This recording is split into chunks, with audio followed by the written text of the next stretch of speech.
안녕하세요. 영어 놀이터 노아에 오신 걸 환영합니다. 아하 쌤입니다.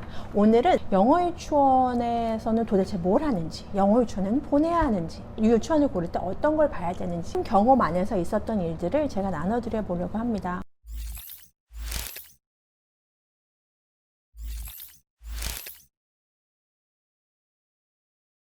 아마 어머니들이 더 잘 아시는 분들도 많으실 거고요. 그런데 또 현장에서 15년을 있었던 또 경험이 있으니까 그곳에서 느꼈던 것을 제가 나눠보도록 하겠습니다. 우선 영어 유치원이라는 단어는 금지된 단어입니다. 왜냐하면 유치원 외에는 유치원이라는 단어를 쓸 수 없거든요. 그런데 그냥 학부모님들이 영어 유치원 부르시니까 그냥 영유, 영어 유치원 이렇게 부르고 있는데 공식적으로는 영어 유치원이라는 단어를 쓸 수 없어요. 그 영어 학원으로 등록이 돼 있고요. 그런데 어떤 학원은 영어 학원, 유아 영어 학원이라고 할 수 있겠죠. 굉장히 유아에 맞게 그렇게 또 가르치는 곳이 있고, 또 영어에 포커스를 두고 또 영어만 좀 학원처럼 진짜 가르치는 곳이 있는데, 그거는 아이의 특성과 또 학부모님들의 이제 학습 목표 그런 것과 맞춰서 하면 될 것 같고요. 보통은 유치원이나 영어 유치원이나 일과는 비슷하기는 해요. 시간은 뭐 아침 9시 반 정도서부터 2시 반, 뭐 3시 반 정도까지 하고요. 중간에 점심 먹고 간식 먹고 그런 것들은 비슷할 텐데, 보면 영어만 하는 유치원에는 저는 보내시기를 그렇게 그닥 영어에 포커스가 너무 된 그 유아 영어 학원에는 보내는 걸 그렇게 권하진 않아요. 왜냐하면 아이가 어렸을 때는 진짜로 많이 경험하고 많이 즐거워하고 또 그 배움이 얼마나 즐거운지를 알아야지 나중에 그 공부할 수 있는 열의가 생기는데, 처음부터 너무 달리다 보면 마라톤 선수처럼 앞에서 너무 달리면 힘이 없어서 나중에는 달릴 힘이 없게 되거든요. 저는 일생에 있어서 배움도 마찬가지라고 생각을 해요. 그래서 어렸을 때 많은 걸 경험하고 많은 걸 신기해하고 와 이런 게 있었어. 그리고 새로운 것들을 알아가는 게 얼마나 즐거운지 알면 그 아이가 그것을 계속 하고 싶고, 그러다 보면은 공부도 배움이라는 그 하나의 단계니까 그렇게 계속 가고 싶을 것 같거든요. 그래서 옆집에는 이름 쓸 줄 알아, 뭐 이 옆집에는 문장 써, 아니면 옆집에는 영어를 일기를 쓴대, 막 그러면 경쟁심이 그럴 수밖에 없어요. 그리고 우리나라도 또 옆집 가깝잖아요. 앞집 가까워요. 그러다 보니까 알게 모르게 비교하게 되고, 그러면 부모님도 피곤하고 아이도 피곤하고 그렇게 되는 거거든요. 어쨌든 그렇게 되지 않게 하기 위해서 저는 영어에 포커스가 된 영어 유치원보다는 아이들의 전반적인 그 유치원 같은 환경에서 하는 그런 영어 학원이 더 좋다고 생각을 해요. 근데 사실은 영어 유치원이라는 게 요즘은 유치원도 뭐 만만한 가격은 아니지만 그래도 거기서는 정보 보조금이 있곤 하긴 하는데, 영어 유치원은 그런 게 없으니까 온전히 학부모님들의 주머니에서 돈이 나와야 되잖아요. 그러다 보니까 그게 뭐 몇십만 원에서 많게는 몇백만 원까지는 안 가지만 뭐 200만 원 정도의 돈까지 쓰시게 수밖에 없기 때문에 투자 대비 효과 그런 걸 생각할 수밖에 없거든요. 그래서 나는 영어 유치원 보냈는데 얘가 지 이름도 못 써? 막 이러면 열받잖아요. 그러다 보니까 원 입장에서는 더 가르칠 수밖에 없는 것 같아요. 글씨도 가르쳐야 되고, 저쪽 유치원은 영유는 일기 쓴대, 그럼 우리도 일기 써야 되고, 약간 그런 게 있긴 한데, 그럼에도 불구하고 그 안에 철학이 무엇이 있는지는 꼭 봐야 될 것 같거든요. 그래서 저희 유아적으로 논리적으로 접근하려고 노력을 했어요. 그래도 사실은 그런 게 있어요. 영유에 2년에서 4년을 보내면 애들이 졸업할 때쯤 되면, 그러니까 초등학교 갈 때쯤 되면 영어를 웬만한 걸 알아듣고 웬만한 말을 좀 브로큰으로 하기도 하지만 어쨌든 하기는 하거든요. 근데 그러다 보니 그렇게 해갖고 졸업을 시키고 나면 일반 초등학교에 가면 진짜 빛의 속도로 까먹어요. 애들의 그 언어 습득 능력은 빠르기도 하지만 또 잊혀져 가는 것도 진짜 엄청 빠르거든요. 그러다 보니까 가르쳐 놓은 게 너무 허망하다 그러나? 뭐 한 거야? 약간 그럴 때가 있어요. 근데 사실은 글씨를 좀 가르치면, 그러니까 왜 이민 올 때 글씨를 알고 온 친구하고 글씨를 모르고 온 친구는 한국말을 까먹는 속도가 진짜 달랐던 것 같거든요.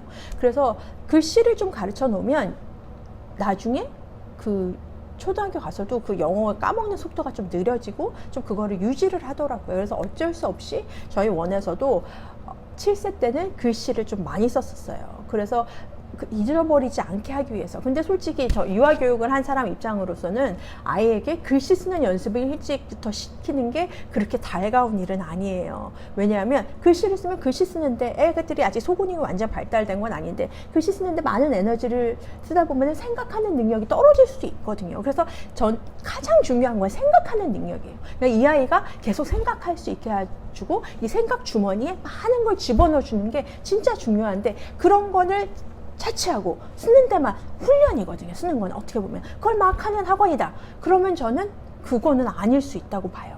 근데 또 이제 투자 대비 그걸 생각하신다면 이거를 얼마나 잘 밸런스 맞춰주는 원인이야. 이거를 잘 생각해서 어머니들이 학부모님들이 여기저기 투어를 다녀보시고 결정을 하셔야 되는데 예를 들면 이런 것들이 있었어요. 저희 원에서는 4세, 5세 그때까지는 파닉스를 가르치지, 파닉스 기본을 가르치지 알파벳이나 뭐라 그러지 그 스펠링 같은 거를 가르치지 않았거든요. 왜냐하면 스펠링은 미국에서도 3학년, 4학년, 5학년 때까지 배워가는 건데 애들 지금 만 4세, 3세도 안 된 애들한테 스펠링을 가르칠 필요가 없다고 생각을 했어요. 근데 이제 아빠가 이렇게 다른 데로 전근을 가시는 바람에 사실은 부산으로 전근을 가서 거기에 이제 또 영유에 보내시려고 어머니가 시험을 치신 거예요. 근데 얘가 떨어졌다는 거예요. 왜 떨어졌냐? 걔가 그때 5살이었거든요. 그러니까 만 3세였죠. 워터멜론을 못 썼대요. WATERMELON. 그래서 떨어졌어요. 그때 참 황당했던 기억이 있습니다. 그래서 제가 거기에 전화를 했었던 거 너무 오래된 일이긴 한데 그랬어요. 그러니까 그런 것들에 이렇게 포커스가 돼 있는 저는 영어 학원, 영어 유치원은 보내면은 별로 안 좋다고 생각을 해요. 물론 아이마다 성향이 달라요. 그런 거 되게 재밌어하고 그런 걸 외우는 거 좋아하고 그 다음에 퍼즐 잘하는 애들이 그런 거 잘하거든요. 그런 거에 흥미있는 아이들은 또 그럴 수 있다고 생각해요. 아이마다 특징이 다 다르니까. 근데 전반적으로 생각했을 때 아이의 생각을 넓혀주고 영어도 사실은 언어잖아. 언어를 습득하기 위해서는 그거를 많은 환경에 노출시켜주고 재밌게 그 재밌는 환경을 노출시켜주면 되는데 그러지 않고 가르치고 너 이거 배워 이런 식의 학원이라면 저는 지양하는 게 좋다고 생각해요. 그리고 영어 유치원이라고 하더라도 과목이 저는 많았으면 좋겠어요. 예를 들면은 아이들은 뛰어놀아야 되거든요. 근데 주어진 시간에 많은 것들을 가르치려고 하다 보니까 사실은 체육 같은 것들은 많이 빼요. 그래서 어떤 데는 뭐 일주일에 1시간 뭐 그랬는데 그거는 아니에요. 그래서 아이들이 뛰어노는 시간이 있느냐? 사실은 엄마들 입장에서는 아침부터 오후까지 가서 배우다가 오면 좋죠. 근데 사실 일본의 진짜 좋은 유치원은 어떻게 하는 줄 아세요? 아침부터 2시까지 놀아요. 그냥 맨탕 놀아요. 밖에서. 그러다가 끝날 때쯤 애들이 힘 다 빠져갖고 한 2시쯤 오면 와요. 그럼 그때 서클 타임 좀 해요. 그래서 막 가르쳐요. 그럼 애들이 막 배우는데요. 그래서 한 20-30분 배우고 그러고 집에 간대요. 저 어디서 다큐멘터리에서 본 건데 와 저럴 수도 있구나. 근데 아이들이 배웠는데 눈빛이 반짝반짝 거리면서 너무 좋아하는 게 보이는 거여서 아 진짜 저런 유치원 한번 해보고 싶다. 그런 생각을 해본 적도 있었거든요. 근데 현실은 뭐 특별하니까 또 다큐멘터리에도 나왔던 거겠죠. 그렇게까지는 못해도 신체 활동을 많이 할 수 있게끔 하는 것이 있는지 그런 거 좀 보시면 좋을 것 같고요. 그 다음에는 또 다양한 활동, 뭐 요리라든지 과학이라든지 음악, 미술, 뭐 어디는 발레도 가르치고 태권도도 가르치고 뭐 여러 가지를 하거든요. 물론 끝나고 학원에 갈 수도 있겠지만 아이들과 친구들과 같이 하면서 사실 요새는 뭐 그렇게 뭉쳐서 활동을 하는 게 그렇게 가능하지 않지만 어쨌든 평소라고 생각을 하면 아이들이 많이 모여서 사회 활동을 하고 서로 양보하고 순서를 지키고 그런 것들도 아이들이 다 교육이거든요. 그런 것들을 할 수 있는 책상에만 앉아서 뭔가를 하는 게 아니라 활동할 수 있는 그런 것이 있는지 그런 걸 보시면 될 것 같고요. 또 교구 활동을 많이 하는지도 보셨으면 좋겠어요. 책으로 하는 거는 사실 이게 평면이잖아요. 평면은 아이들은 아직은 만져보고 느껴보고 그런 교육을 하는 게 왜냐하면 애들은 글씨를 아직 잘 모르니까 그림 교육도 좋지만 요즘 또 그리고 얼마나 태블릿 좋아. 애들 무조건 뭘 해도 책에도 이렇게 손가락으로 된다니까요. 이렇게 넘어가라고. 그런 아이들인데 그런 아이들일수록 더 그런 것들을 그러니까 만져보고 그런 것들을 많이 제공해야 된다고 생각을 하거든요. 그래서 교구 활동이 많은가 그런 것도 보셨으면 좋겠어요. 그래서 저는 여기에서는 사실은 유튜브라는 게 이렇게 화면으로 아이들한테 교육을 하는 거기 때문에 저도 어떻게 될지 굉장히 고민이 많은데 그래도 애들이 볼 때라도 남미 만져보는 거라도 보고, 또 학부모님들이 또 저희가 준비해 주시면 집에서 그런 것들 아이들이 자기가 알아서 또 만져보고 그런 것들을 교육하면 참 좋겠다는 생각을 하고 있거든요. 어쨌든 영유나 유치원을 고를 때도 교구 활동이 많은지, 많은 것을 경험할 수 있는 곳인지, 그런 것들을 보면 좋으실 것 같아요. 그리고 선생님들의 자격에 대해서도 어머니들이 많이 물어보세요. 뭐 어디 나왔어요? 뭐 어디에서 왔어요? 그런 거 잘 물어보시는데, 사실은 뭐 남아프리카에서 왔건, 저는 발음에 대해서는 전혀 문제가 아니라고 생각해요. 왜냐하면 요즘은 토플 시험도 영국 발음도 나오고 영어 발음도 나오고 그러거든요. 저 같은 경우도 인도 사람이 영어를 하면 힘들어요. 이게 굴러가거든요. 근데 잘 들어보면 거기에 익숙해지면 또 들려요. 그러니까 언어라는 게 사실은 커뮤니케이션이잖아요. 근데 커뮤니케이션 잘하려면은 경상도 사람을 만나던 전라도 분을 만나던 대화가 돼야 되잖아요. 이건 경상도 사투리니까 못 알아듣고, 저건 전라도 사투리니까 못 알아듣고. 물론 너무 심한 제주도 방언 같은 건 진짜 못 알아듣겠더라고요. 놀라갔는데 그 정도가 아니면 다 이게 알아들을 수 있는 그런, 뭐랄까, 이렇게 넓은 브로드한 스펙트럼이 있어야 되잖아요. 근데 영어 발음, 버터 발음 물론 좋죠. 있어 보여요. 아직까지 저희의 사고방식엔. 하지만 그건 그렇게 중요한 게 아니에요. 그러니까 옛날에 반기문 전 총장님이 영어 한 거 다큐멘터리에서 그냥 누가 보냈잖아요. 들으면 저 영어 잘하는 사람인가? 이렇게 하는 사람은 영어를 못하시는 분이고, 와, 저 사람 영어 진짜 잘한다. 그런 분은 진짜 영어를 잘하시는 분이라 그러더라고요. 그래서 발음은 그닥 중요하지 않아요. 근데 사람의 성품, 근데 그런 건 알 수가 없긴 하죠. 지내봐야 되긴 하는데, 어쨌든 그 선생님이 아이들을 어떻게 잘 대하는 선생님이 오시는지, 그리고 뭐 대학은 나왔어요 이런 거 물어보시는 분이 있는데, 대한민국에서는 그러니까 영어를 제일 국어로 쓰는 국가에서 4년제 대학을 나오지 않으면 학원 강사증을 내주지 않습니다.